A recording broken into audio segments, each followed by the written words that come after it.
I think most of us have had the experience of taking a friend or a family member to the airport or bus or train station as they were about to leave on a trip. And if this person is someone close to us who we will not see for some time, we may prolong our goodbye and stay until it is time for the person to leave. And we might even stay and watch the plane or the train or the bus depart and continue to watch as we experience a sense of loss. This was the case with the disciples as they watched Jesus ascend to heaven. Jesus tried to prepare his disciples for his departure by telling them that he was going to prepare a place for them and would come back and take them with him.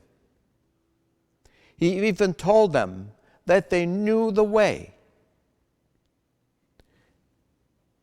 We remember from the gospel on the fifth Sunday of Easter how Thomas replied to Jesus that they did not know where he was going.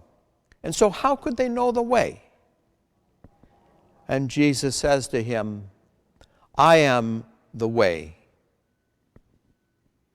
After the resurrection, the disciples enjoyed a special presence of Jesus over a period of 40 days. Now, as Jesus makes his departure and returns to heaven, the disciples stand there with that sense of loss one feels as a loved one departs on a journey. Luke tells us in the passage from the Acts that the disciples are quickly reminded that Jesus will return, but in the meantime, they have work to do. The Ascension marks the transition from the ministry of Jesus to the ministry of the church. That St. Paul reminds us today is his body. The commission Jesus expressed in Matthew's gospel this morning continues even to this day. Matthew describes how the disciples fell down to worship Jesus, demonstrating their faith, and yet this is mingled with doubt. That Matthew thought it important to reveal their doubt can give all of us hope as we experience doubt. Many saints and contemporary members of the body of Christ experience moments or even lengthy periods of doubt. Many of us today are sometimes troubled by doubt. Mother Teresa went to Calcutta, India, because she felt that God was calling her to serve among the poorest of the poor.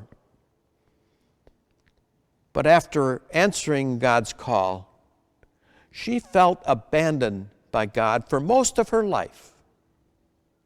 Her experience of desolation and doubt was revealed when her journals and letters were published.